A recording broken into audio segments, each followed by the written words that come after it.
Como sanyiko emade ofitna mate nagnani garasa unonaf kenera isa chalu kenasa manasa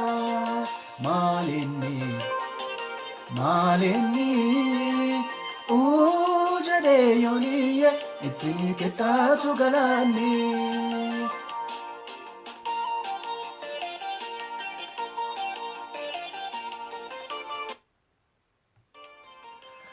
Hallelujah. Galanni Waaqayyo gooftaa maccaafa ta'u bakka jirtan hundumaatti nagaan Waaqayyoo inni sammuu namaa gararraa beekumsa namaaf dandeetti namaa gararraa inni ta'e jireenya keessanii wajjin mana keessanii wajjin naannoo keessanii wajjin nagaan Waaqayyoo haa ta'u iddoo jirtan hundumaatti eebbifamaa sagalee har'a dubbannu irraa kan ka'e nagaan Waaqayyoo isin argatu hafuurri Waaqayyoo isin argatu humni Waaqayyoo isin argatu eebbi Waaqayyoo isin argatu. Sagaleen Waaqayyoo humna hojjetu of keessaa qaba jedha sagaleen Waaqayyoo. Humna hojjetu isa of keessaa qabu kanaan Waaqayyoo humna isin barbaachisu isin irratti dhangalaasu. Humna hojjetu isa of keessaa qabu kanaan fayyina barbaachisu isa isin dheebottan isin irratti dhangalaasu. Eebba barbaachisu, guddina barbaachisu, jijjiirama barbaachisu, jijjiirama foonii, jijjiirama hafuuraa. Waaqayyo gooftaan maccaa dubbii dubbannu kanaan jireenya keessan irratti dhangalaasu. Kadhannaa kootii iyya kooti eebuu kootis Waaqayyo gooftaan immoo kakuusaa hin eega waan ta'eef bakka jirtan hundumaatti dubbii har'a dubbatamu irraa kan ka'e gaaffiin keessan deebii argata, hidhaan keessan ni hiikama, yaaddoon keessan isin irraa ka'a, dukkanni keessan ifatti jijjiirama. Yesuus Kiristoos bara baraan gooftaan inni isinitti yaaddoftan, inni itti gadditan, inni itti dhiphattan sun humna dubbii Waaqayyoo keessa jiruun har'a furmaata argata. Maqaan Waaqayyoo haa ulfaatu. Yesuus Kiristoos gooftaadha. Egaa ergaa Phaawulos qulqulluu gara warra Efesoonitti barreesse irratti dubbachaa jirra. Waaqayyo gooftaan nu gargaaree kutaa tokko haga kutaa 5 waliin ilaalleerra. Har'a immoo kutaa 6 waliin ilaalla. Har'a maal jedheen dubbadha akkuma sila maxxansuu yaalee akka ta'utti jiraachuu jecha jedhu irratti dubbadha. Galanni Waaqayyoodhaaf haa ta'u. Live a life worthy of your calling jedha afaan Ingiliffasaarra. Live a life worthy of your calling jedha. Akka ta'utti waamicha waamamne keessatti hafnee jiraachuu. Isa kana ergaa Phaawulos gara warra Efesoonitti barreesse boqonnaa 4 lakkoofsa 1 haga 6tti kan jiru waliin ilaallarra. Nan dubbisa sagaleen kun akkana jedha. Egaa ani waa'ee hojii gooftaatiif fidamee kanan jiru waamicha isatti waamamtan sanaaf akka ta'utti akka jiraattan isin nan gorsa jedha. Gad of deebisuu fi garraamummaa hundumaan obsaanis walii wajjin jiraadha. Jaalalaanis waliif danda'a. Hidhaa nagaatiin tokkummaa hafuura qulqulluu of harkatti eeggachuudhaan dhamaa. Akkuma abdiin waamichaa inni isin itti waamamtan tokkicha ta'e dhagni tokko, hafuurris tokko, gooftaanis tokko, amantiin tokko, cuuphaan tokko, Waaqayyoo fi abbaa waan hundumaa tokkicha. Inni waan hundumaa irra jira. Waan hundumaan in hojjeta. Iddoo hundumaas jira. Galanni Waaqayyoodhaaf haa ta'u. Lakkoofsa dhumaarra deebi'een dubbisa. Na dhaggeeffadhaa warra na dhaggeeffataa jirtan. Waaqayyoo fi abbaan waan hundumaa tokkicha. Inni waan hundumaa irra jira. Galanni Waaqayyoof haa ta'u. Inni waan hundumaa irra jira. Wanti Waaqayyo jalaa miliqu hin jiru. Waaqayyo waan hundumaa irra jira. Isa si gammachiisu, isa si boosisus, isa si sodaachisu, isa si jajjabeessus, isa si ari'atus, isa si gorsus, iddoo hundumaatti Waaqayyo irra jira. Dhimma keerra Waaqayyo jira. Inni waan hundumaa irra jira. Waan hundumaan in hojjeta. Waan hundumaan in hojjeta. Anaanis in hojjeta, siinis in hojjeta, haalaanis in hojjeta. Waaqayyo waan hundumaan in hojjeta. Waan hundumaan in hojjeta. Iddoo hundumaas jira Waaqayyo. Galanni Waaqayyoodhaaf haa ta'u. Waaqayyo isa kanaaf akka ta'utti jiraachuu qabna gaa. Waaqa isa kamiif? Waaqa isa waan hundumaa irra jiraatuuf. Waaqa isa waan hundumaan hojjetuuf. Waaqa isa iddoo hundumaa jiraatuuf. akka ta'utti jiraachuu isa jedhu irratti dubbanna. Yesuus Kiristoos bara baraan gooftaadha. Inni ilma Waaqayyoo isa jiraata rakkina keenya, gidiraa keenya, dhiphina keenya nurraa kaasee boqonnaa nuuf kennedha. Maqaan Waaqayyoo ulfaatu. Ergaa gara Efesoon kana egaa seensa isaa irratti akkan dubbadhe kun warra amananiif barreeffame. Warri amanan maal gochuu akka qaban tokkoffaa irratti burjaaja'uu keessaa akka ba'uun isaanirra jiraatu. Gara Waaqayyoo isa aangoo daangaa hin qabnee fi humna safara hin qabne sanaa amanuudhaan beekuudhaan adda baafatanii wajjin jiraachuun akka irra jiraatu. Isa booda hafuura qulqulluudhaan haareffamuudhaan jiraachuun akka isaan irra jiraatu. Fayyina isaanii mirkaneeffachuudhaaf guyyaadhaa guyyaatti ijaarsi fayyina isaanii dhagaa golee isa jabaa sana irratti akka inni ta'u waliin hin dubbanne. Waaqayyo gooftaan nu gargaaree dheengadda ammoo namummaa keessa ofii inner man isa jedhamu sana isaan akka ta'utti guddachuu kan jedhu irratti dubbanne. Namni egaa erga burjaaja'uu keessaa ba'ee karaa qajeelaa irra bu'a. Erga karaa qajeelaa irra bu'e karaa kana irratti eenyutu na geggeessa jedhee waaqa isaa beekuutu irra jiraata. Waaqni kun ammoo aangoo akkamii qaba, humna akkamii qaba jedhee waa'ee isaa sirriitti taa'ee qorachuutu irra jiraata. Hafuura akkamiin na geggeessa jedhee beekuutu irra jiraata. Erga ta'e egaa inni na fayyise kun jireenya koo gaafa hundumaa gaayidii waan godhuuf yookaan waan qajeelchuuf waan na geggeessuuf fayyinni koo akka hin mixiqneef akka hin dadhabneef dhiiga Yesuus Kiristoosiin dhiyaadhe waamicha Waaqayyootiin ijaarame an yeroo hundumaa fayyina koo mirkaneessuu danda'u nurra jiraata jennee dubbanne.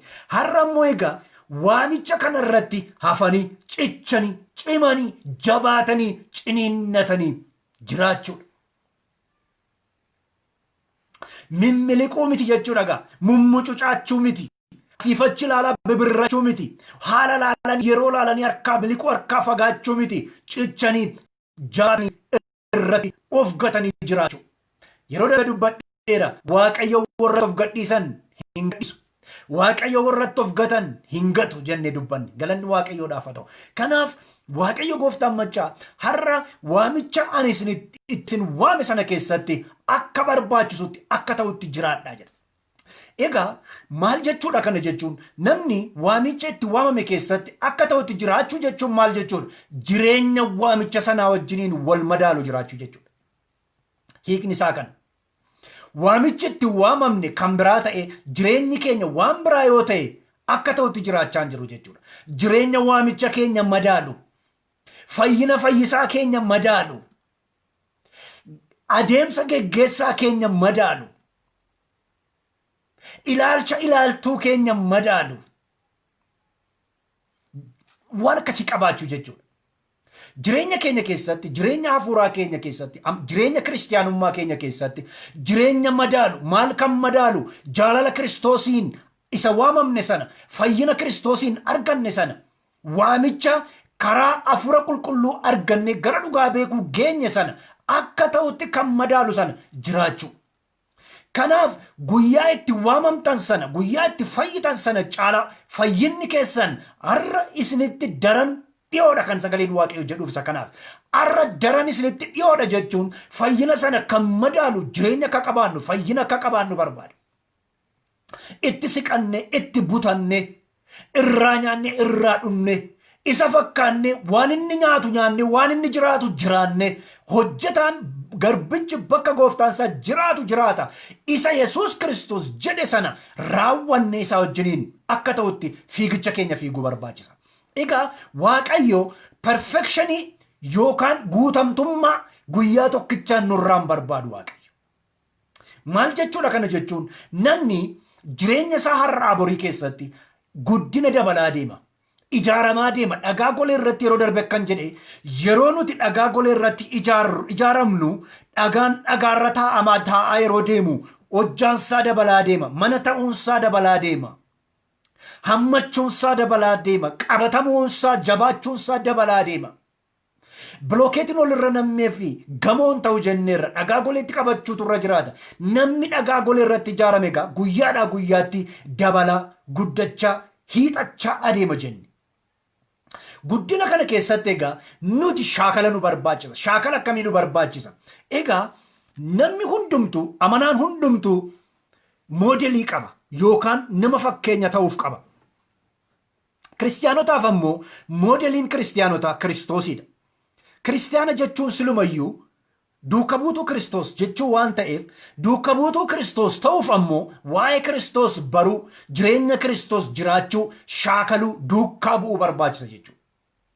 Jireenya Kiristoos shaakaluun egaa maal shaakallasa jedhuudha. Wanti guddaan fakkeenyaa fi namni mana waraanaa seenee leenjii fudhatu tokko gaafa ni dhaqe dirree leenjii galu meeshaan ittiin kennamu. Qawween itti kenname, qawwee hiikuu fiduu, qawwee dhukaasuu. Kallattiidhumaan dhukaasee waan tokko rukutu shaakala miti. Hamma sadarkaa barbaachisurra ga'utti qawwee osoo hin taane muka bifa qawweetiin hojjetametu itti kennama. Muka baatee deema. Nama guddaatu ijoollee ta'a jechuudha karaa bira. Muka baatee deemu ani mukan baadhu ani nama guddaadha jedhee mormuu hin danda'u. Disipiliinii miilitarii miti kun. Disipiliinii miilitarii baruudhaaf dura ijoollee ta'us irra jiraata. Xabiisa ijoollee taphachuu danda'utu irra jiraata loltuun tokko. Dirree leenjii yeroo galu jechuudha. Dirree leenjii keessatti ijoollee ta'ee jalqaba.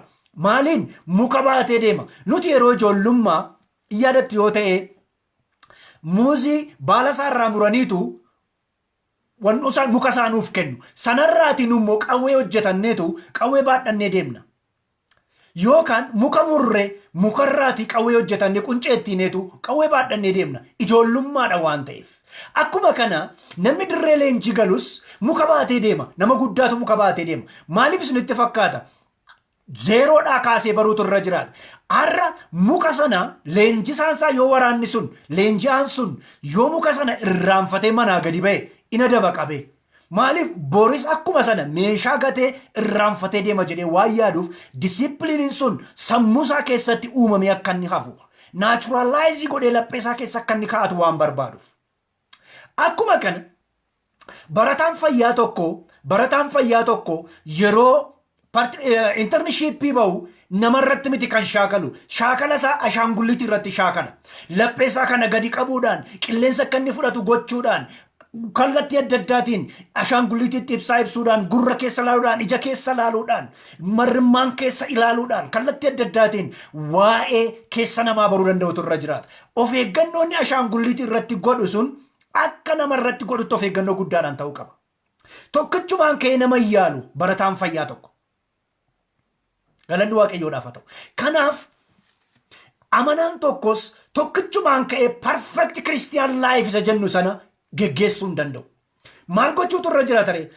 Irraa jalaan Kiristoos bira jiraachuudhaan irraa jalaan jireenya kiristiyaanummaa shaakalaa deema. Jireenya Phexros yoo fudhattanii ilaaltaniitu ta'e Yesuus Kiristoos bartuusaa in ari'a osoo ta'e jalqabatti kan inni ari'u Phexrosiin ture. Yesuus nama ari'u. Galanni Waaqayyoodhaaf haa ta'u. Obsaan, jaalalaan, garraamummaan, gaarummaadhaan ofitti qabeetu bartoota isaa waggaa 2 guutuu leenjisaa shaakalchiisaa ture. Jireenya isaa shaakalchiisaa ture. Adeemsa ofiisaatii shaakalchiisaa ture. Ilaalcha ofiisaatii shaakalchiisaa ture. Sababni isaa barataan barsiisaa isaa fakkaata. Yeroo darbe dubbadheera. Uummanni mootummaa fakkaata. Ijoolleen maatii fakkaatti. Barataan barsiisaa fakkaata jedhee dubbadheen ture. Akkuma kana Yesuus Kiristoos kiristiyaanonni hordoftoonni isaa akka isa fakkaataniif jaalala barsiisa ture. Akkanattiin jedhe dhumarratti isin wal jaallachuu keessaniin bartoota koo ta'uu keessan namoonni hundumtuu hin beeku jedhe. Maaliif? Waa'ee jaalalaa barsiisaa ture waan ta'eef. Obsa qabaadha. Ani obseera. Biyya lafaa kanarratti obsaa jedhe Yesuus. Karaa hundumaa waan inni irra ga'uuf jiru isin irra ga'a. Shaakalchisu jechuun isa kana. Tokkichumaan perfekti akka nuti taanu ulaagaa hundumaa guunne madaallii hundumaa kaafne akka nuti isa gammachiifnu miti Yesuus kan barbaadu. Hiixannaa keenya, aggaammii keenya, shaakala keenya, tattaaffii keenya Waaqayyo guyyaadhaa guyyaatti nurraa ilaala. Yeroo ijoollee xixiqqoon lafaa daa'imuurraa gara deemu shaakaltu namni daaddee barsiisu har'a kufte jedhee bor daaddee barsiisuu hin dhiisu. Dhoqqeetti kufte jedhee irraa dhiquu hin dhiisu. Galanni Waaqayyoodhaaf ta'u. Kanaaf kiristiyaanni hundumtuu amanaan hundumtuu Waaqayyo tokko keenya daayipperii nutti kaa'ee nu jiraachisa Waaqayyo. Daayipperii ijoollee xixiqqoo daayipperiidhaan jiraattuudha jireenyi kiristiyaanummaa. Sababni isaa maaliif yoo jettan daa'imni yeroo yerootti ofirratti fincaa'u, yeroo yerootti ofirratti kaakkaa isaanii godhu. Kaakkaa isaanii kana godhaniiru jettee haati hin nuffitu, hin jibbitu, ofirraan fageessitu, funyaan hin qabattu, irraa dhiqxee daayiperiitti jijjiirte. Do you know that Waaqayyo gooftaan maccaa guyyaadhaa guyyaatti daayiperiisitti jijjiira yaa kiristiyaanaa? Cubbuun kee daangaa waan hin qabneef har'a waan kuftu borisinuma kufta iftaanisuma kufta. Jireenyi kiristiyaanummaa kufaatiidhaan kan guute, dadhabbiin kan guutedha. But what is most important is jireenya qalbii jijjiirrannaa jiraachuu danda'u nurra jiraata. Qalbii yeroo jijjiirrannu daayiperiin nutti jijjiirama. Galanni Waaqayyoodhaaf haa ta'u. Daayiperiin nutti jijjiirama. Kanaaf egaa shaakalaa deema namni Waaqayyoo. Eenyurraa shaakala? Barsiisaa isaarraa shaakala. Barsiisaa irraa shaakaluu danda'utu irra jiraata. Barsiisaa yookaan nama moodelii ta'uuf irraa shaakaluu danda'utu irra jiraata. Akka loltuun ulee baatee deemu kiristiyaanni guyyaadhaa guyyaatti waan Waaqayyotti kenne itti gaafatamummaa baachuudhaan dura ofiisaa jireenya isaa shaakalchisuu danda'utu irra jiraata. Kanaaf akka ta'utti jiraachuun dirqama keenya jechuudha. Kanaaf leenji'uun nurra jiraata. Shaakaluun nurra jiraata. Disipiliinii kiristiyaanummaa guyyaadhaa guyyaatti qorachuun nurra jiraata. Wantoota nurraa eegaman hundumaa beekuu danda'uun nurra jiraata. Isaan kana keessatti egaa qo'annaa nu barbaachisa. Maal qo'annaa? Sagalee Waaqayyoo qo'achuun nu barbaachisa. Sagaleen Waaqayyoo qormaata bor nutti dhufu darbuudhaaf nu gargaara waan ta'eef. Inni maanuwaalii keenya. Galanni Waaqayyoodhaaf haa ta'u. Maanuwaalii keenya. Yeroo kana goonuti akka ta'utti jiraachuu dandeenya. Egaa tattaaffiidhaaf yaalii nuti goonuu ilaala Waaqayyo. Ejjennoodhaaf eeggannoo nuti goonuu ilaala Waaqayyo. Murannoodhaaf amanannaa nuti isarratti qabnu ilaala Waaqayyo. Guyyaadhaa guyyaatti. Kanaaf expectationiin Waaqayyo kiristaanota irratti qabu perfectionii miti. No one is perfect. Yesuus Kiristoos qofaaf perfectiin. Ilmaan namaa garuu foon keessa kan jiraatu garuu perfectii ta'uu hin danda'u. Ani kana yeroo hin jedhu cubbuut keessatti isin jajjabeessa miti. Garuu Waaqayyo maal sirratti ilaala akka ta'utti jiraachuudhaaf isa jedhu kanan sitti maa jira. Tattaaffiidhaaf yaalii nuti goonu. Tokko. Lammaffaan ejjennoodhaaf eeggannoo nuti goonu. Sadii. Murannoodhaaf amanannaa nuti isarratti qabnu. Waaqayyo nurratti ilaala. Maqaan Waaqayyoo ulfaatu. Kanaaf egaa jireenya keenya keessatti yeroo hundumaa waan Waaqayyo nurraa barbaadu waamicha waamamne keessatti hafnee jiraachuudhaaf waamichi nuti itti waamamne waan biraa miti, waamicha fayyinaati. Mootummaa Waaqayyootti waamamne, mootummaa ilma Waaqayyoo, mootummaa Kiristoos Yesuusitti waamamne. Mootummaa sana keessatti hafnee akka ta'utti jiraachuudhaaf wantoota nurraa eegaman raawwachuu danda'utu nurra jiraata jechuudha. Yesuus Kiristoos gooftaan. Egaa akka ta'utti jiraachuu jechuun axios jedhama afaan warra Giriikiitiin. Axios jechuun worthy jechuudha. Worthy of life. Wanta nurraa eegamu, wanta faayidaa qabu jechuudha. Wanta faayidaa qabu sana keessatti hafanii jiraachuu jechuudha. Egaa akka ta'utti jiraachuun Waaqayyoo fi nama duratti ta'uu danda'utu irra jiraata. Fakkeessuudhaan miti. Jireenya fakkeessuu nama duratti jiraachuu miti. Akkana jedha Phaawulos yeroo barreessu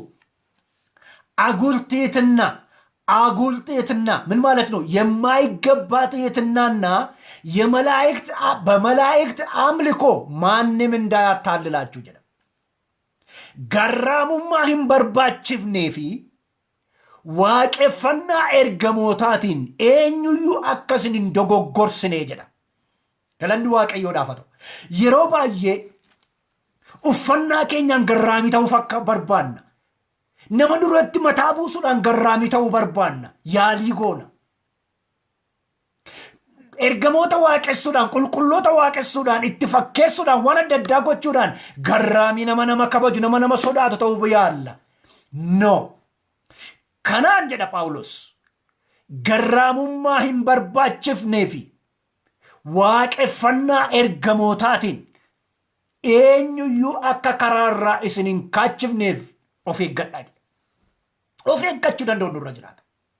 Kanaaf maalan jedhe akka ta'utti jiraachuun nama duratti qofa osoo hin taane Waaqayyo duratti ta'uu danda'utu irra jiraata.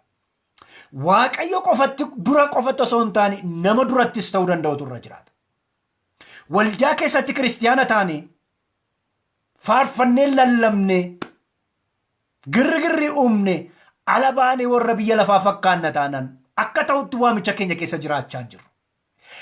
Alatti nama Waaqayyoof fakkeessine waldaa kiristiyaanaa keessatti jireenya hin barbaachifne jiraanna taanaan hin abboomamnu taanaan Waaqayyoon hin barbaannu gola keessatti Waaqayyoon hin barbaannu Waaqayyoof hin abboomamnu taanaan akka ta'utti jiraachaa hin jiru.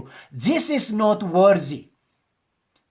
Kanaaf meekness or worthy inni jedhamu kun Exos inni jedhamu kun Waaqayyoof namoota duratti jireenya gati qabeessa, adeemsa gati qabeessa, ilaalcha gati qabeessa, yaada bu'a qabeessa kan Waaqayyoon gammachiisuuf nama kan ijaaru qabaachuu jechuudha. Gooftaadha Yesuus maqaan Waaqayyoo ulfaatu. Yeroo baay'ee gorsa hin barbaannu. Hin ceetaa, hin darbitaa, hin dhoostaa, hin tarsaaftaa, hin saammattaa, hin fudhatatuun jedhee baay'ee sin gammachiisa. Garuu hin dhoostaa fi hin ceetaa fi hin fudhattaani adeemsa tartiiba mataa isaatii qaba. Inni nama dubbachaa jiru kun jireenya lafarraafis jireenya waaqarraafis isa nama gargaarudha. Hin ceetaa, hin dhoostaa, hin fudhattaan garuu isa lafarraa qofaaf kan nama gargaarudha. Wanta dorgommiin keenya, fiigichi keenya, foon keenya qofa kan cimsu yoo ta'e nun fayyadu jedha Phaawulos. Isa lafarraafis akka nama Waaqayyootti fiiguun garuu jireenya nama Waaqayyoo irraa barbaachisu jiraachuun garuu isa waaqarraafis isa lafarraafis faayidaa guddaa qaba jedha sagaleen Waaqayyoo. Isa kanan dubbachaa jira.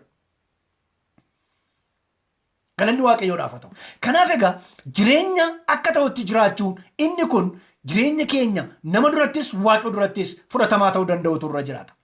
Moodelii keenya hordofuun nurra jiraata. Yesuus Kiristoofi. Egaa Phaawulos pirinsipilii akka ta'utti jiraachuu waan torba kaa'e. Pirinsipilii akka ta'utti jiraachuu waan torba kaa'e asirratti yoo argitaniitu ta'e.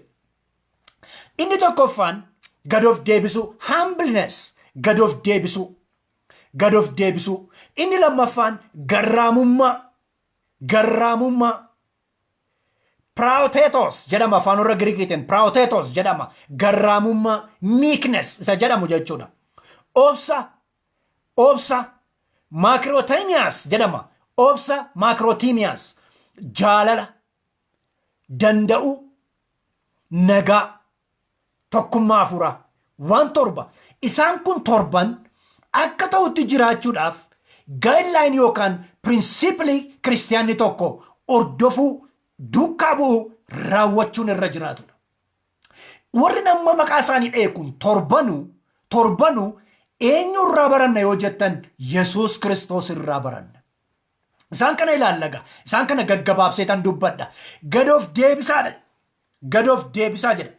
Akka ta'utti waamicha waamamtan sanaaf akka ta'utti akka jiraattanitti isin nan gorsa jedhee lakkoofsa 2 irratti gad of deebisuu. Gad of deebisuun amala keessan ta'uu danda'u ture. Humbleness.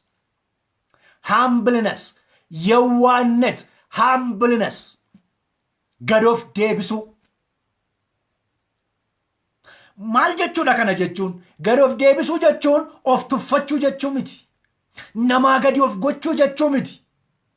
Ani nama miti, ani yaada gaariin qabu, laalcha gaariin qabu jedhanii of arrabsu, of abaaruu miti.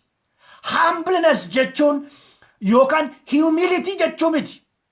Namummaa gaditti of lakkaa'u jechuu miti. Humbly ta'u jechuun. Kana jechuun maal jechuudha? Karaa hundumaa amala Yesuus Kiristoos uffatanii namoota duratti garraamummaa yookaas gaarummaa agarsiisu jechuudha. Kana keessatti egaa agultiitiin naanne jedhamne wanta hin barbaachi gadi of deebisuu hin barbaachifne isa jenne sanatti deemna gaa. Yeroo jireenyi hafuuraa yookaan hojiin hafuuraa dhiyoo jalqabe 80moota gara jalqabaa namoonni barumsa dhiisanii hojii dhiisanii karaa hundumaa nama duratti akka itti boqoo buusuudhaan deemuudhaan baay'ee gad of deebisan yeroo sana namoonni ilaalcha sana keessa seenan baay'een isaanii jireenya gaddisiisaa jiraatu har'a. Maaliif yoo jettan waan irraa hin barbaachifne godhaniitu jireenya hin barbaachifne keessa of galchan. Boquu cabsuu miti. Humbleness jechuun boquu of cabsuu miti. Humbleness jechuun mataa ofii gadi buusanii namaa gadi ta'uu jechuu miti. Waan barbaachisu hojjechuu dhiisuu miti. Yaada gaarii qabaatanii, yaada qajeelaa qabaatanii, hojii gaarii hojjetanii Kiristoosin mul'isuu jechuudha. Humbleness jechuudha.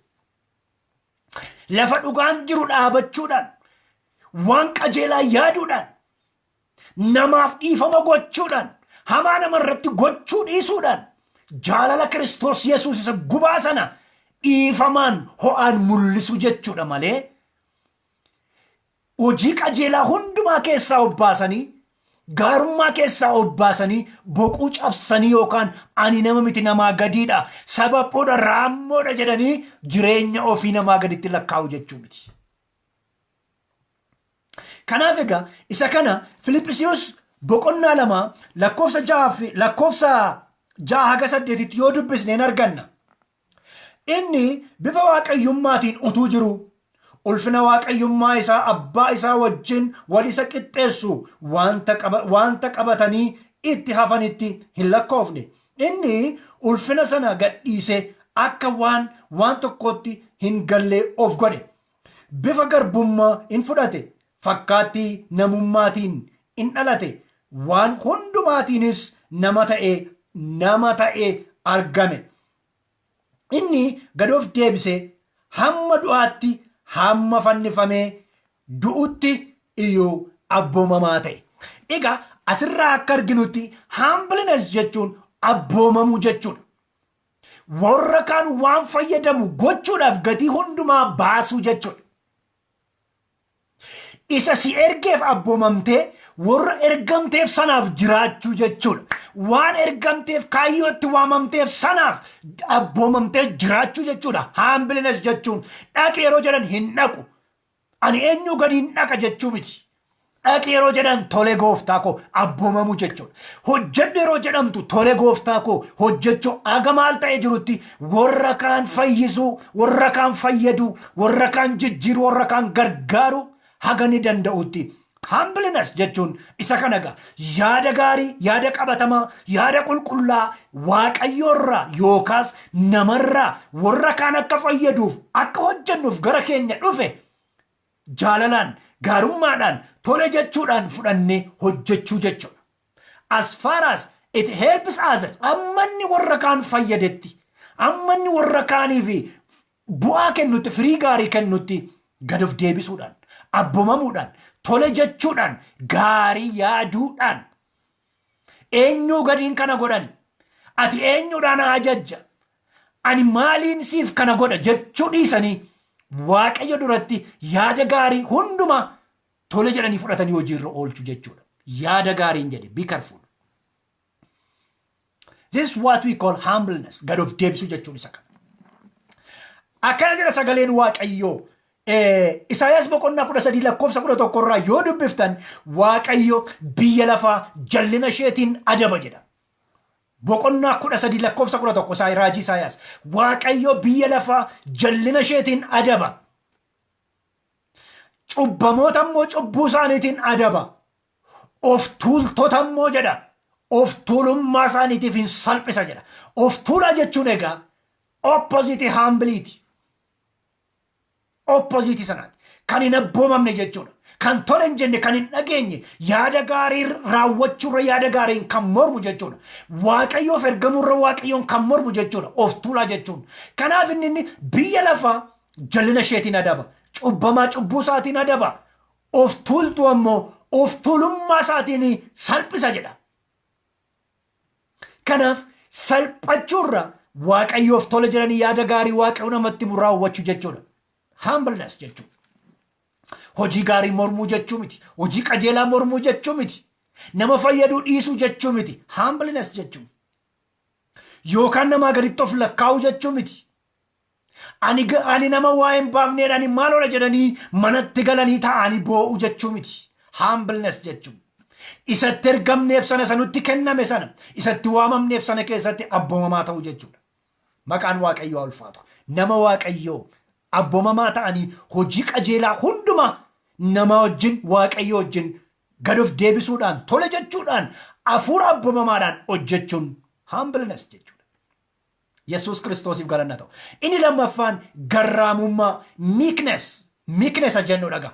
Pirooteetos isa jedhamu afaan warra Giriikiitiin. Pirooteetosiin kun egaa Yesuus Kiristoos isa inni mul'iseedha. Wangeela Maatewos boqonnaa 11 lakkoofsa 29 irraa yoo dubbiftan Yesuus Kiristoos akkana jedhe, isin dadhaboonni ba'aan keessan isinitti kan ulfaate gara koo kottaa. Ani garraamiidha, anarraa bara. Waanjoon koo salphaadha, kan koo baadhadha. Isinin boqochiisa, lubbuu keessanii boqonnaa nan kenna jedhe Yesuus. Maal waan ta'eef? Garraamii waan ta'eef. Garraamii jechuun egaa kan nama boqochiisu jechuudha. Garraamummaa agarsiisu jechuudha. Warra kaan boqochiisu jechuudha. Inni amma dubbatamu kun hundumtuu jireenya kiristaanummaa keessatti tokkummaa kan eegu akka ta'utti jiraachuudhaaf warra kaan wajjin jiraachuudhaaf tokkummaa kan eeguudha. Waa'ee tokkummaa kutaa 7ffaa keessatti dubbadha. Waan baay'ee kaaseen dubbadha. Tokkummaa uummata keenyaa dabalatee waan baay'een kaasee dubbadha yoo Waaqayyo na gargaare gaafa dilbata. Asitti egaa jireenyi kiristaanotaa garraamummaa yookaan meekness pirooteetos inni jennu kuni maal jechuudha? Warra kaan boqochiisuudhaaf wanta nuti raawwannuudha. Garraamummaan egaa eessaa dhufa? Keessa jireenya namaatii dhufa. Kun egaa passionate life gaafa qabaannuudha. Passionate jechuun waa'ee passionateef waa'ee compassionate yeroo darbe dubbadeen ture yaadatu yoo ta'e, compassionini request alaa dhufurraatii gargaarsa namaa gootuudhaan jedhe. Passion jechuun amma the passion of the Christ yeroo jennu Kiristoos gargaarsa namni isa gaafateef osoo hin taane ilaalee gaddee namaaf dhibmee namaaf boo'ee ani jara kana fayyisuu furuun qaba, gargaaruun qaba, oolchuun qaba jedhe passionful life inni qabu Yesuus ilmi Waaqayyoo gara biyya lafaa dhufuudhaan ilmaan namaatiif ofiisaa dabarsee du'atti kenne. Akkuma kana egaa kiristaanni passionate ta'uu danda'utu irra jiraata. Amanaan tokko bartuun Yesuus Kiristoos tokko Yesuus akkana jedhe, ani garraamiidha, waanjoon koo salphaadha, isinin boqochiisa, lubbuu keessanii boqonnaan kenna because ani garraamiidha jedhe Yesuus. Galanni Waaqayyoodhaaf haa ta'u. Yesuus Kiristoosiif ulfinnaa ta'u. Garraamummaan egaa nama boqochiisa. Brother, garraamummaan kee maatii kee boqochiisa. Garraamummaan kee obboleessa kee obboleettii kee boqochiisa. Garraamummaan kee naannoo kee boqochiisa. Garraamummaan kee ollaa kee biyya kee boqochiisa. Garraamummaan hafuura qulqulluurraa kan dhufuudha. Yesuus Kiristoos bira nama ooletu garraamummaa of keessaa qaba. Yesuus Kiristoosin moodelii isaa nama godhatetu passion life of keessaa qaba. Espiriitiin sun nu keessatti developpi kan inni ta'u gaafa Yesuus Kiristoosii wajjiniin oolluudha. Moodelii keenya gaafa hordofnuudha jechuudha. Waaqayyo guddaadha. Galanni Waaqayyoodhaaf haa ta'u. Garraamummaan nama boqochiisa. Garraamummaan aara nama galfachiisa. Garraamummaa gaafa namatti agarsiiftu maal jechuudha? Garraamummaa jechuun karaa biraa garraamummaa jechuun waan tokkoyyuu osoo namarraa deebii hin eegin waan humni kee danda'u hundumaa isa dhibameef, isa rakkateef, isa dhiibameef, isa cunqurfameef, isa dagatameef, isa rakkateef, isa boo'uuf of diriirsuu jechuudha. Of kennuu, of dhangalaasuu jechuudha. Of oolchuu jechuudha. Garraamummaa jechuudha. Kana inni Yesuus Kiristoos agarsiise. Garraamummaan karaa hundumaa isinirraa eegamu, isinirraa mul'atu. Inni sagaleen Waaqayyoo jedhuuf isa kana. Garraamummaan keenya egaa yeroo hundumaa namoota hundumaa biratti eeguudhaachu akkana jedha sagaleen Waaqayyoo. Namni Waaqayyoo diinni kee yoo beela'ellee jedhe Yesuus Kiristoos nyaachisi jedhe. Horiin diina keetii osoo inni karaarraa badu yoo argite qabii deebisiif jedhe Yesuus. Kan eenyu? Kan diina keetii. Because garraamummaa meeknessiin kun egaa keessa namaatii dhufa.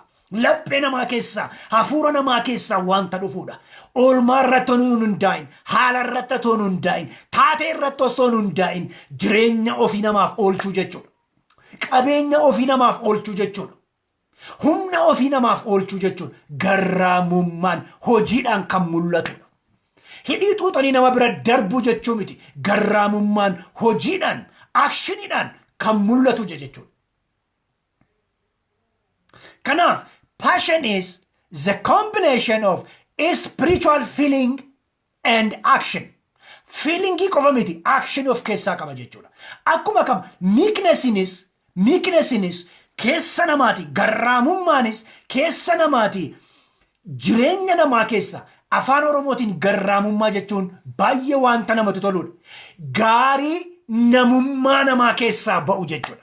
Gaarii namummaan nama biraatiif raawwatu jechuudha. Sirriitti na dhaggeeffadhaa. Oromoo qulqulluu yoo taatan jecha isaa sirriitti adda baasaa dhaggeeffadha. Afaan Oromoo isin barsiisa. Garraamummaa jechuun gaarii namummaa namaa keessaa ba'ee warra kaaniif oolmaa gaarii ta'e mul'atu jechuudha. Gaarii namummaa namaaf oolu jechuudha. Galanni Waaqayyoodhaaf haa ta'u. Hundumtu Waaqayyoo biraa dhufa. Hundumtu Kiristoos biraa dhufa. Kennaa gaariin hundumtu, eebbi gaariin hundumtu hin dogoggorinaa jedha. Abbaa ifaa biraa, Waaqayyo gooftaa maccaa biraa, olii waaqarraa dhufan inni jedhu. Kanaaf garraamummaan egaa jireenya kee keessatti kan inni biqilee guddachaa adeemu, ija godhachaa adeemu yoo Yesuus Kiristoos bira ooltedha. Ta'uu baannaan keessi kee holqa waangoo ta'es rakkisa. Namicha tokkotu yeroo tokko Yesuus Kiristoosiidhaan ani si duukaan bu'aa jennaan simbirroonni mannee qabu, waangoon holqa qabu, ilmi namaa garuu jedhe Yesuus iddoo mataa isaa boqochifatu hin qabu. Maal jechuudha? Jireenya namicha sanaa keessa waan baay'eetu buufatee jira. Ani si keessa bakka na bulchitu hin qabdu. Anaaf jireenya ta'u, ilaalcha ta'u, yaada ta'u si keessatti hin uumamin jira jechuudha. Brother and sister, holqa booyyee taate, holqa waangoo taate taanaan Kiristoos bakka mataa isaa kaa'atu hin qabu. Garraamummaan garuu boraati Yesuus Kiristoosiiti. Galanni Waaqayyoof haa ta'u. Jireenya kee keessatti garraamummaan boraati Yesuus Kiristoosiiti. Bakka inni mataa isaa kaa'atudha. Haalleluuyaa. Garraamummaa jireenya keenya keessatti developii agoon. Inni boraati yookaan tiraasii piloo Yesuus Kiristoos irra boquusaa kaa'atudha. Holqa waangooti taanaan garuu jireenya keenya keessaa lafa mataa isaa kaa'atu Yesuus hin qabu. Waaqayyoon waa gargaaru. Egaa inni sadaffaan obsa.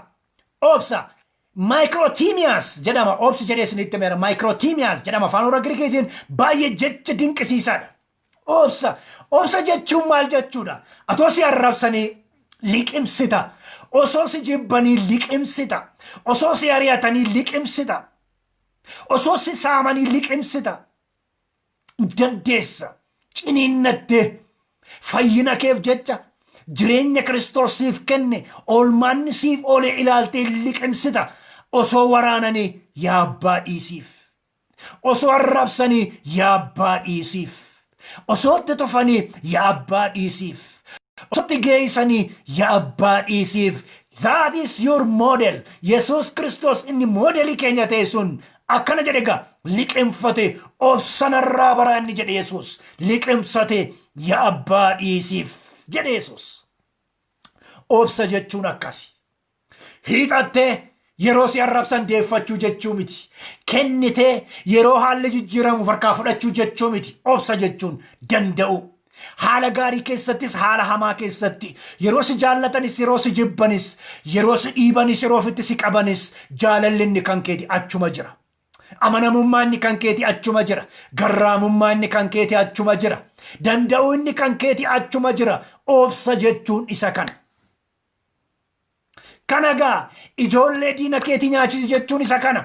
Diinummaan sun atuunni si gubu, atuunni si nyaatu, atuunni si ciniinu, atuunni mataa kee keessaa akka raammoo asiif achi fiigu no jettee dhiiste gaarii oolu. Obsa. In ciniinnate gaa Yesuus jedha Filiphisiis boqonnaa 2 obsaan waan hundumaa danda'ee bifa namummaa uffate jedha. Maqaan Waaqayyoo ulfaatu. Obsa. Yaaqoob boqonnaa 5 lakkoofsa 10 irraa yoo dubbistan obsi qoramanii ilaaluu fida. Qoramanii ilaaluun ammoo qorumsa keessatti jabina fida. Jabinni ammoo qorumsa sana mo'uu fida jedha sagaleen Waaqayyoo. Jabaatanii qorumsa keessatti obsanii warri dhaabbatan gonfoo jireenya bara baraa sana argatu. Waa'ee gonfoo by the way hundumatu gonfoo argata miti. Gonfoon nama hundumaa miti kan qophaa'u. Gonfoon Waaqayyo duratti warra badhaafamuu qabaniif kennama malee gonfoon hundumaaf hin kennamu. Warri fayyan hundumtuu gonfoo argatu miti. Warri amanan hundumtuu fayyuu danda'u. Warri fayyan hundumtuu garuu gonfoon fudhatan. Kan gonfoo fudhatan warra yaada Waaqayyoo dhugaadhaan raawwatanii akka Waaqayyoo barbaachisu dorgommii isaanii fiixaan baasanii waamicha sana keessatti hafanii jabaatanii warra yaada Waaqayyoo guutanidha. Sila waa'ee jireenya daayipparii kiristaanummaa dubbadheera. Jireenyi daayipparii yeroodhaaf mucaan akka kaakkaan qaama isaarra hin teenye godha malee cubbuu kaakkaa qaama isaa keessaa guutummaatti baasa miti. Namni gaafa jireenya daayipparii keessaa ba'u fiigicha jalqaba, hojii jalqaba. Hojii akkamii? Hojii firii qabu, hojii bu'aa qabu, hojii wanta gaarii ta'e nama fayyadu Waaqayyoon gammachiisu hojjechuu jalqaba. Isa kana kan gara riwaardiitti fidu. Har'a kuftee bor qalbii jijjiirratta taanaan waraqaa adii fudhattee dhatta Waaqayyo dura. Waraqaa adii jechuun maal jechuudha? Fakkeenyaaf cubbuun kee har'a asirratti barreeffame bor yoo qalbii jijjiirratte maal ta'a? Waraqaa adii ta'a. Adii sii ta'a. Galmee haaraa kanarratti isa adii kanarratti jireenya qajeelaa jiraatte waan Waaqayyoon gammachiisu hojjette waan haaraa irratti hin barreessitu taanaan galmeen kee gaafa banamee ilaalu abaluu gaafa akkasii cubbuu hojjete gaafa akkasii qalbii jijjiirrateetu sii dubbifama malee hojii gaarii akkasii hojjete kanaaf badhaasni akkasii ta'aaf kan jedhu hin jiru. Qalbii jijjiirrateera hin fayya kan jedhu garuu jira. Isinii galamiti waan jechaa jiru akkasiga wanta yeroo qalbii jijjiirrannu jireenya qalbii jijjiirranne sanaan wanta gaarii yeroo hojjennu seenaatu irratti barreeffama. Seenaan sun ammoo fuula Waaqayyoo duratti galmee banamee ilaalamuudha. Galmeen kee banamee gaafa ilaalamu waraqaa adii duwwaa akkasi duraan taaneef wanti irratti barreeffamu wanti Waaqayyoo dubbiseetti gammadee badhaasa gonfoo sana siif kennu irraa qabaachuu danda'u sirra jiraata. Obseegaa barbaachisaadha. Diinatti diinan ta'in siloloo loliin sasii arrabsuun arrabsin ciniinnadhu obsi jireenya kiristaanummaa jechuun isa kana. Hin jaalladhu isa kana gaa baay'een keenya. Warri dhagaa darbachuudhaan jireenyi keenya guute isa kana hin jaalladhu. Dhagaa darbannees wanti nuuf bu'ee baay'een hin jiru. Waaqayyo nu haa gargaaru. Gooftaan nu haa gargaaru. Inni arfaffaan jaalalaan waliif danda'u. Jaalalaan waliif danda'u. Egaa waliif danda'u jechi jedhu waliif wanta nuti goonu dogoggora jiru waliif danda'u, rakkina jiru waliif danda'u, hirrina jiru waliif danda'u, wal baachuu, waliif obsu mana keessaa jalqabee haga waldaadhaa jalqabee haga biyyaatti waliif danda'u. Maaliin waliif dandeenya? Waliif kan nuti dandeenyu jaalalaan. Jaalalli hin jiru yoo ta'e waliif danda'uunis hin jiru abadan. Maaliif yoo jettan jaalalli hidhaa waan hundumaati jedha sagaleen Waaqayyoo. Waan hundumaa raawwiin waan hundumaa jaalala waan ta'eef jaalalli namni maatiin jaalalli keessa hin jirre waliif danda'uu hin danda'u. Hamma dullaa ol irratti kaasa, hamma arrabaan ol rukuta, amma jireenyaan ol balleessa, adabee ol balleessa, wal miidha. Maaltu hin jiru taanaan? Jaalalli hin jiru taanaan. Jaalalaan egaa waliif danda'a jedhe Phaawulos warra Efesooniin. Walitti bu'uutu jira. Yaadaan ol jeequutu jira. Yaadaan ol gooluutu jira. Isa kana argeetu mana hidhaa keessa taa'eetu isin immoo jedha akka warra hin amanin hin ta'inaati maal godhaa jedha jaalalaan waliif danda'a. Jaalalaan waliif danda'a. Waliif danda'uun kan inni danda'amu yoo jaalalli jiraateedha. Abbaan ilmaaf kan danda'u, haati intalaaf kan dandeessu, abbaan mana haadha manaaf kan danda'u, ollaan ollaaf kan danda'u, mootummaan uummataaf kan danda'u, uummanni mootummaaf kan danda'u yoo jaalalli jiraateedha. Waliif danda'uun. Egaa jaalalli hidhaa waan hundumaatii inni sagaleen Waaqayyoo jedhuuf isa kana. Sagaleen Waaqayyoo kana qofa miti. Iji hojii hafuuraa jaalala jedha. Jaalalli hafuurarraa madda. Jaalalli danda'aadha jedha. Galaatiyaa boqonnaa 5 irraa immoo jaalalli danda'aadha jedha. Jaalalli jireenya keenya keessatti yoo mo'ee nuti waliif dandeenya jechuudha.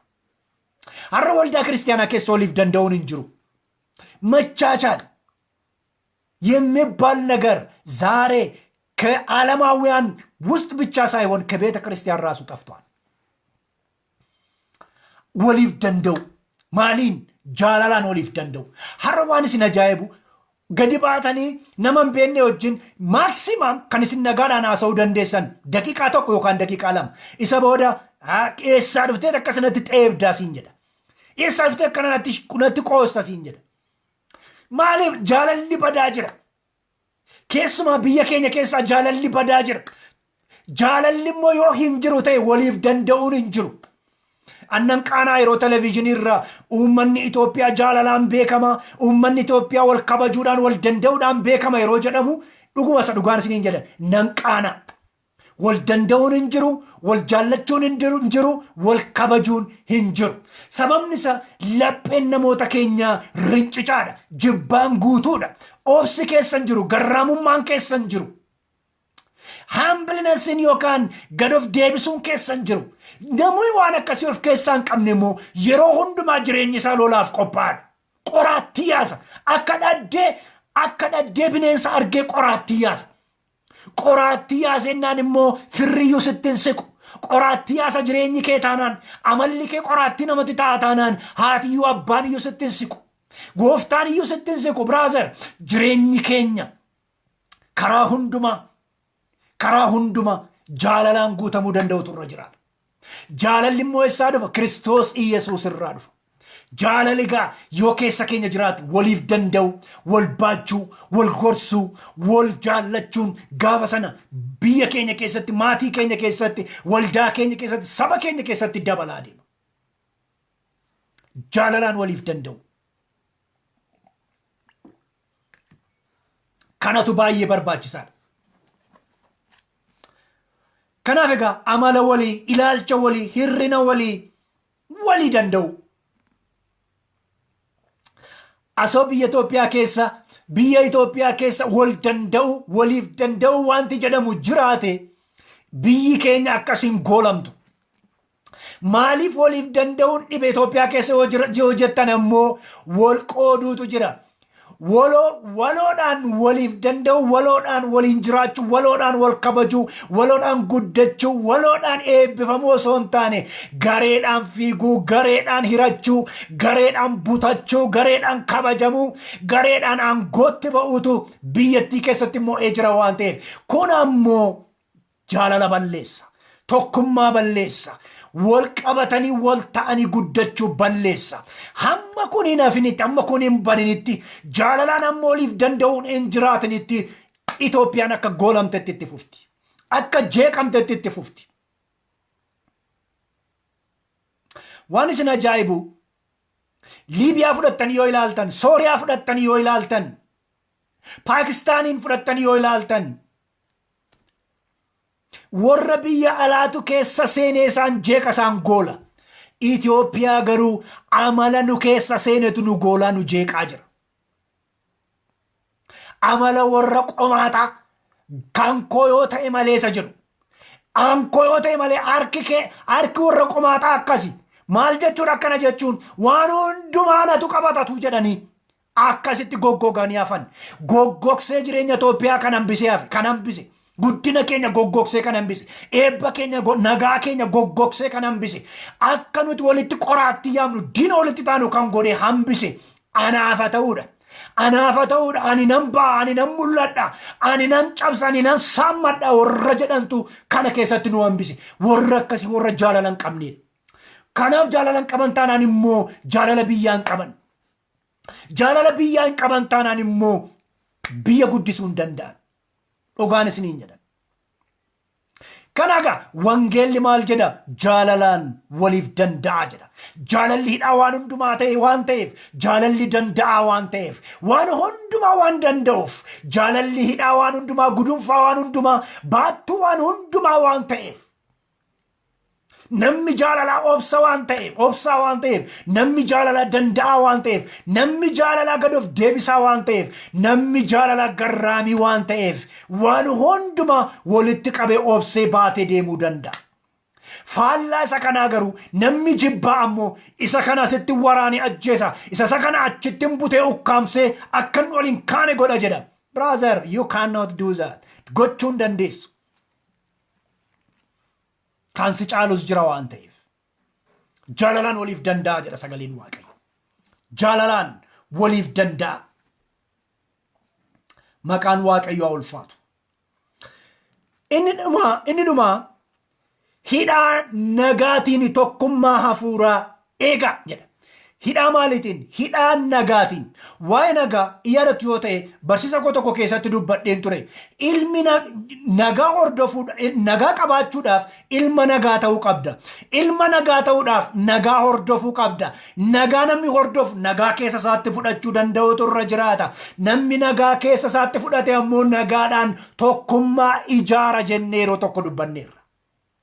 Egaa nagaan ofiisaatii maaloodha jechuudha? Isa qunceedha jechuudha. Haada jechuudha. Yookaas gamada isa jedhamuudha nagaan. Gudunfituudha.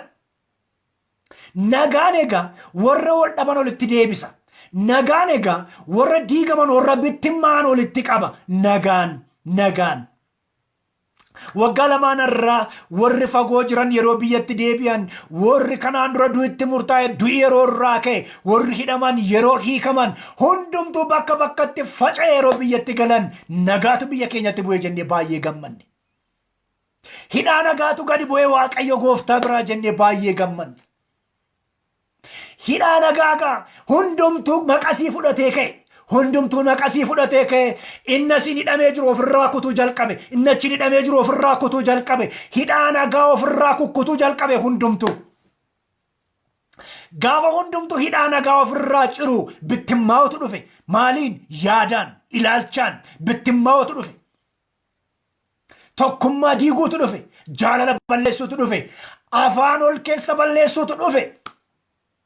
Warri afaan tokko dubbatan biyya guddusi warri jedhaman ol teellaa deebi'anii isa tokko dhaabu tokko jigsu, isa tokko ijaaru tokko diigu, isa tokko walitti qabu tokko bittimsuun jalqabame. Maaliif? Hidhaa nagaa hundumtuu maqasii fudhatee keessa deeme kukkutuu waan jalqabe. Come back to peace. Gara nagaatti yoo deebine, gara jaalalaatti yoo deebine, hidhaa nagaatiin waan hundumaa walii keenya walitti yoo qabne, keessumaa specifically uummata Oromootiif hidhaan nagaa barbaachisaadha. Hidhaan nagaa barbaachisaadha. Hidhaa nagaa sana keessaa kutatee kan ba'e karaa tokkoon cinnaan daffeenni kan olitti gudunfu taanaan ciccitaatti deema. Ciccitaadha deema. Haala marra jiru irra geenyeerra.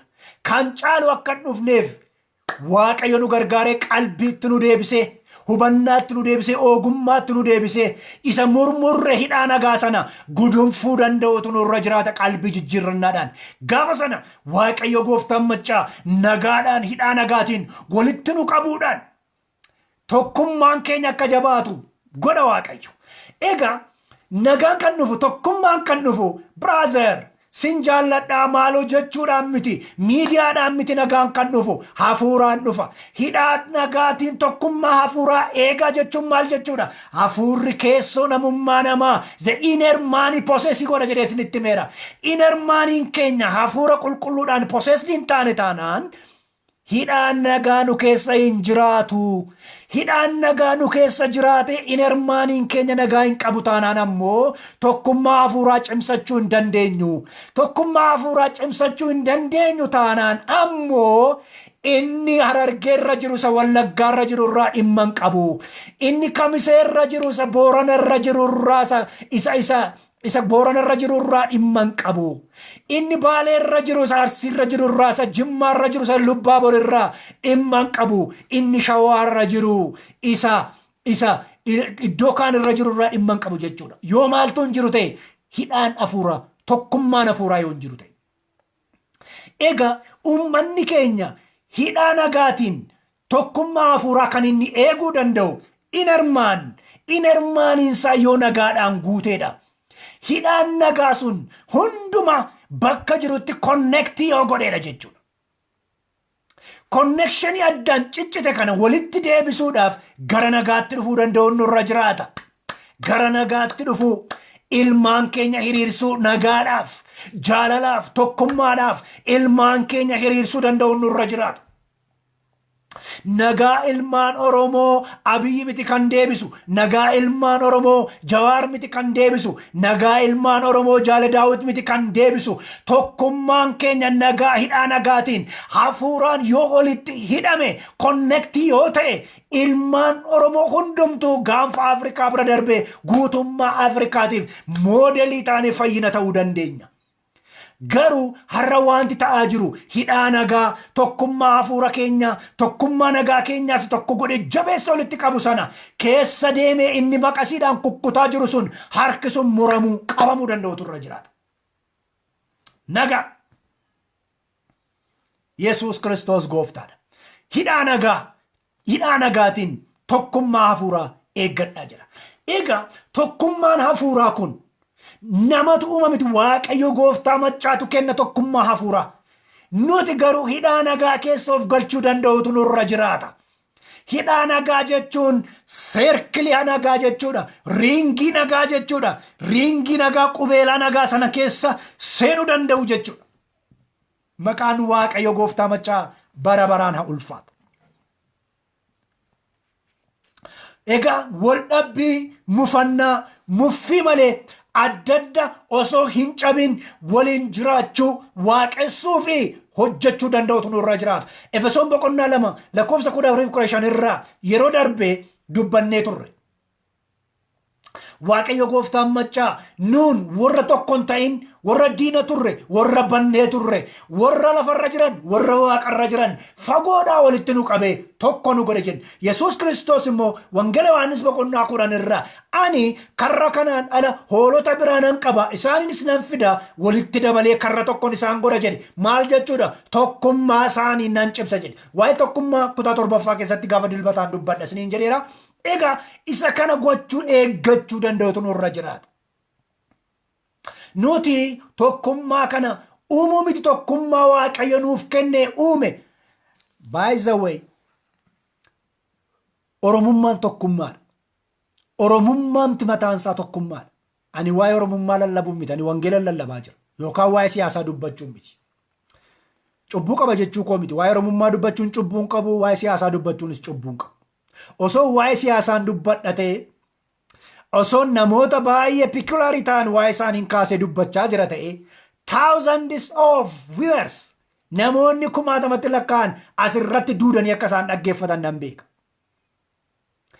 Dubbii jireenyaan dubbachaa jira.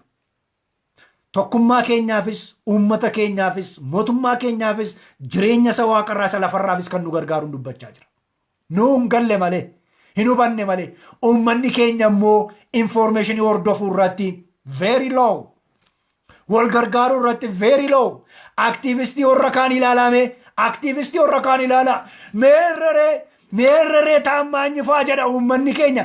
Aktiivistiin nan keenya maan hojjetu. Meerreree taammaanyifaa yeroo booranni beelee yeroo Harargeen beelee meerreree taammaanyifaa jenna teenye. Where are yours? Warran keenya eessa jiru?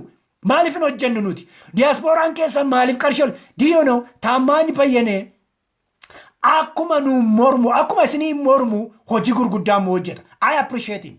Dhugaan isiniin jedhan. Teenyee komachuu malee ofii keenyaan yaallee argachuu irratti dadhaboodha. Sababni isaa maali? Tokkummaan qabnu. Hidhaa nagaatiin jaalalaan walitti hin qabamne. Baay'ee booddeettafoodha. Ammayyuu waan isaan godhan teellaa deemnee hojjenna malee waan haaraa goone dura buunee agarsiifnee hin beeknu. Waan isaan dura taammaanyi bayyanee waan isin ajaa'ibu overnight $3 million walitti qabsiisa. Aktiivistii Oromoo isa kami kan kana godhe? Maaliif dadhabdan isa kana? Abaluukoo jenna. Hundumtuu baanees karaatti mul'annu barbaanna malee karaatti uummata keenya fayyadnu guyyaa tokko yaadnee hin beeknu. Wal gargaaruu jechuun isa kana. Tokkummaa uummataa barbaadde yoo ta'e dura warra rakkataniif qaqqabi, warra buqqa'aniif qaqqabi, warra beela'aniif qaqqabi, sababa koronaatiif warra har'a beela'aniif maatiin jalaa diigamaa warra jiruuf qaqqabi. Namummaan haa dursu kan jedhu giruupiin tokko uumamee hojjettoota wangeelaa tajaajiltoota wangeelaa waldaa kiristaanaa keessaa sababii koronaatiif waa'ee koronaa yeroo biraan dubbatu sababii koronaatiif maatiin isaanii duraan miidhamaa beela'aa jiraniif qarshii walitti qabaa jiru. Please yoo dandeessan tokkummaa namummaa na dursu kan jedhu giruupii uumamee jiru maaloo isaan sana jooyinii godhaati hamma humna keessanii gumaachaati hojjettoota wangeelaa keenya tajaajiltoota keenya gargaaruudhaaf yaalii godha. Kanarraa jalqaba. Egaa jaalalaan waliif danda'u hidhaa nagaatiin tokkummaa hafuuraa cimsu inni jedhu isa kan of keessaa qaba jechuudha. Kana gochuu danda'u nurra jiraata. Egaa kiristaanonni tokkummaa qaama Kiristoositti karaa hafuuraa argatan jabeessanii itti fufuu danda'utu irra jiraata. Kun ammoo nagaan yoo jiraate qofa kan eegamudha. Eeguudha hojiin keenya.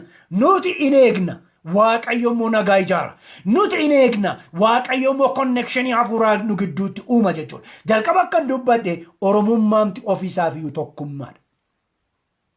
Nuun galle malee oromummaa jechi jettu sun qofti tokkummaadha. Gaafa dilbataan eegaa. Gaafa dilbataa waa'ee kanaa irratti nan dubbadha. Galanni waaqayyoof haa ta'u. Egaa hafuuraan keessoon namummaa in hirmaaniin keenya gaafa hafuuraan guutamu nagaa gaafa of keessaa qabaatu garraamummaa gaafa qabaatu gad of deebisuudhaan gaafa jiraatu yeroo hundumaa obsaan danda'utu of keessatti uumama jechuudha. Warra kaaniin obsaaf danda'u, ilaalcha jiru danda'u, rakkoo jiru danda'u, hirrina jiru danda'u, wal baachuu wal gorsuudhaan gara fuulduraatti adeemuu dandeenya jechuudha. Yesuus nu danda'e mudaa keenya wajjin cubbuu keenya wajjin osoo waan nuti gola keessatti cubbuun nuti gola keessatti hojjennu inni waaqayyo argee dhiifama nuu godhe sun mootummaatu argee osoo ta'e baay'een keenya mana hidhaa keessatti tortorra. Cubbuu waaqayyo nuuf dhiise sana yakka waaqayyo nuuf dhiise sana ofii koo dabaleen dubbachaa jira. Irra daddarba waaqayyo nuuf dhiise sana gola keessatti dhoksaatti isa nuyi goone sana isa waaqayyo nuuf obse sana osoo mootummaatu arge ta'e osoo mootummaatu nurratti argate humna natti kana keenyaatu osoo nurratti argate mana hidhaa keessatti tortorree duuna baay'een keenya. Nuyi garuu warra kaaniif isa kana dhiisuu hin dandeenyu hin barbaannu. Isa warra kaaniif obsuu hin barbaannu. Sammuu keenyatti adeeminu, qalbii keenyatti adeeminu, hafuura keenyatti adeeminu, tokkummaa hafuuraa cimsinu, jaalalaan oliif dandeenyu. Gaafa hundumaa garraamummaaf gaarummaa agarsiifnu. Waaqayyo gooftaan maccaa ammoo jireenyi keenya guyyaadhaa guyyaatti ijaarsi keenya fayyinni keenya raawwii akka qabaatu guddachaa akka deemu Kiristoos bira akka inni ga'u nu taasisa waaqayyo. Gooftaan maccaa bakka jirtanitti isinaa eebbisu. Kutaa 7ffaa gaafa dilbataa tokkummaa qabnu haa cimsinu kan jedhu irratti dubbadhaa. Wala eegnu sa'aatii 11 akka lakkoofsa biyya keenyaatti yookaan 5 PM irratti local time wal argina. Gooftaan maccaa bakka jirtan hundumaatti isinaa eebbisu. Gooftaa waaqaaf lafaa mootii bara bara Yesuus ilma waaqayyoo barsiisaa keenya fakkeenya keenya moodelii keenya galanni ulfinni bara baraan siif haa ta'u. Maqaan kee inni fayyina nuuf ta'e inni dhaadannaa nuuf ta'e inni faajjii nuuf ta'e inni nagaadhaan baasee nu galchu waaqarratti lafarratti bara baraan haa eebbifamu. Sin kadhadha yaa waaqayyo warra dubbii kee dhaga'an hundumaaf ayyaanni kee maqaa Yesuus Kiristoosiin haa baay'atu. Keessa isaaniitti yaa waaqayyo gad of deebisuun garraamummaan gaarummaan akka uumamuuf obsi akka baay'atuuf jaalalaan nagaa akka eeganiif hidhaa nagaatiin tokkummaa hafuuraa akka eeganiif bara isaanii hundumaa si wajjiniin sitti maxxananii yaa waaqayyo jiraachuudhaan obboloota jaallachuudhaan obboloota baachuudhaan wal danda'uudhaan akka jiraataniif ani sin kadhadha. Ayyaanni kee isaaniif haa baay'atu. Humni kamiyyuu, hafuurri kamiyyuu, ergaan kamiyyuu, dhukkubni kamiyyuu, yaaddoon kamiyyuu jireenya ijoollee keetii kan jeequ humna du'aa ka'u Yesuus Kiristoosiin irraa kan cabe haa ta'u. Hafuurri kamiyyuu, yaaddessaan kamiyyuu, boossisaan kamiyyuu, gadadoon kamiyyuu humna du'aa ka'u Yesuus Kiristoosiin jireenya ijoollee keetii irraa raawwatee galgala kana kan waraaname kan cabe haa ta'u. Nagaan adda. Fayyinni adda, gammachuun adda, boqonnaan adda kanaan dura isaan ofirratti hin argin mana isaanii keessatti, jireenya isaanii keessatti, hojii isaanii keessatti, bara isaanii keessatti, maatii isaanii keessatti maqaa Yesuus Kiristoosiin kan dhangala'e haa ta'u. Ulfaadha. Gooftaan maccaas na eebbisu. Yesuus Kiristoos ulfina isaa haa fudhatu. Waaqayyo bara keessan umurii keessan haa eebbisu. Dhukkuba hamaa, dhukkuba jal'aa lubbuu namaa nyaatu kanarraa dhiiga Yesuus Kiristoosiin waaqayyo gooftaan maccaa isin haa haguugu. Haguugamaa manni keessan jireenyi keessan dhiiga Yesuus Kiristoosiin dibameera.